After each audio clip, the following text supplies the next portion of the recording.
slave owners. Such an abhorrent institution for many of us.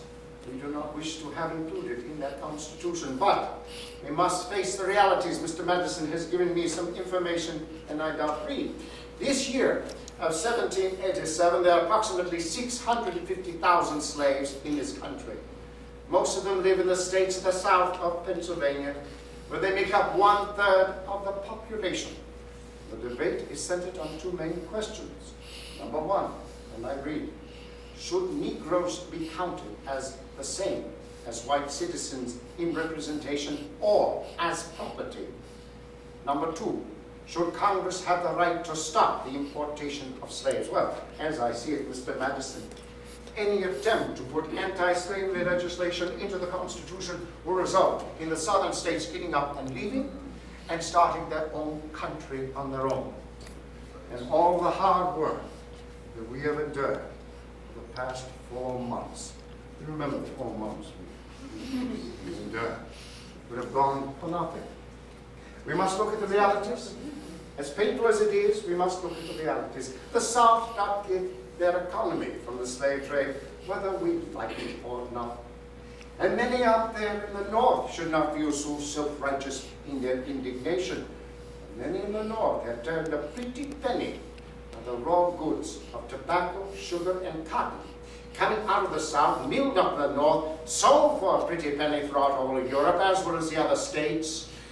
Nay, my friends, they're all staying this evil called slavery. But mark you this well.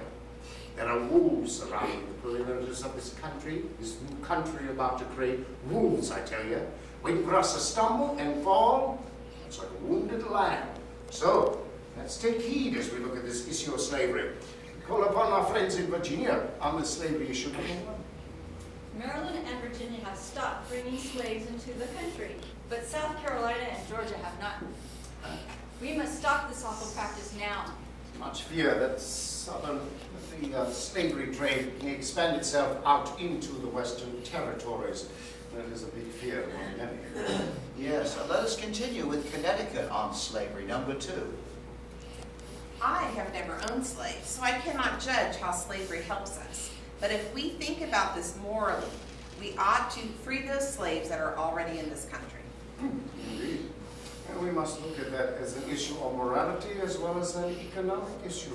Yes, and it's a very complex one, especially for a slave owner as myself. Connecticut, continue, number 3 on slavery.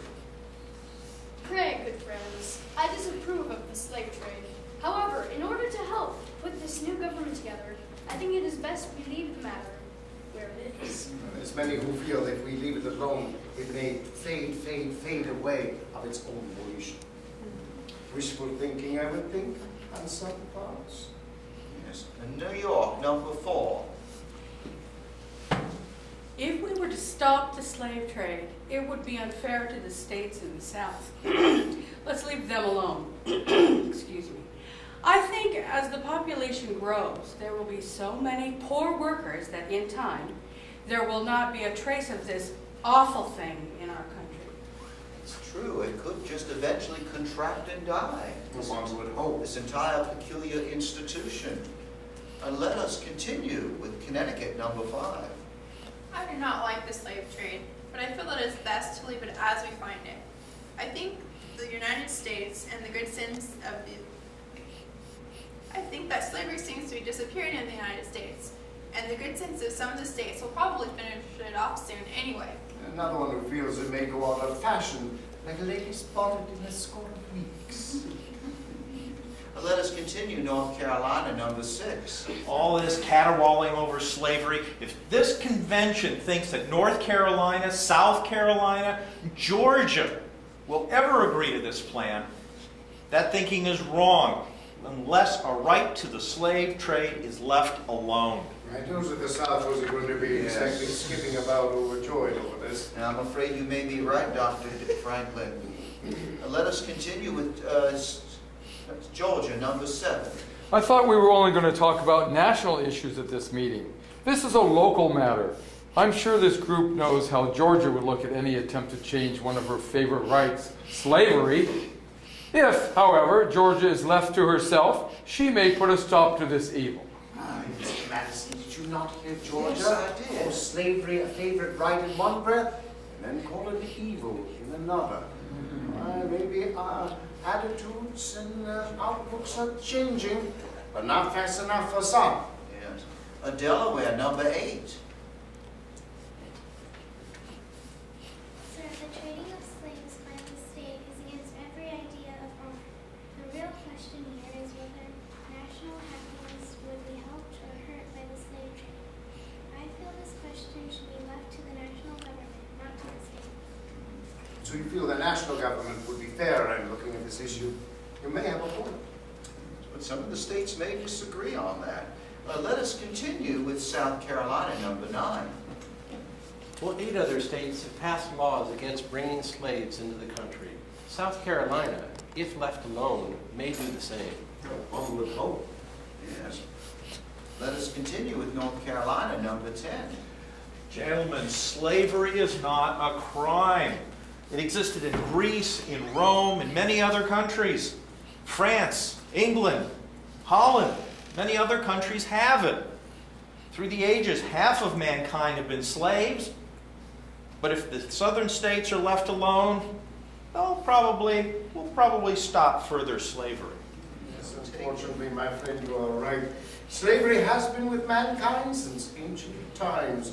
Why, the Negro has not only been slave, but enslaver. It seems like one race takes turn with the other, one being master one time, then slave the next. But just because it was true then, does it make it right today? That's the issue before us. Let us continue with South Carolina, number 11. In my opinion, it is my opinion that if we stop the trading of slaves, we will not get the support of our state for this Constitution. South Carolina and Georgia cannot do without slaves. I agree that a tax should be placed on slaves brought into the country. But I fear if this was put into law, my state will leave this union. I told you they're probably going to get up to me. I'm afraid you may be right, Dr. Franklin. South was very eloquent on this, though, South Carolina. Pray, let's just hear more on this issue of slavery from South Carolina. Number 12, the South may rise again. Well, you must understand that the southern states need slaves. So we demand a promise in the Constitution that Congress will never outlaw or even tax the slave trade. If we don't get this promise, we will most likely walk out of this meeting. Well, what did I tell you? Yes, I'm afraid you may be right, Dr. You Franklin. walk out sooner than this. I fear about the future of this convention and our nation. Connecticut, here you are, the slave issue number 13. I'm against any tax on slaves because it suggests that slaves are property. These poor souls are people, just like us. Can't you see that? Now,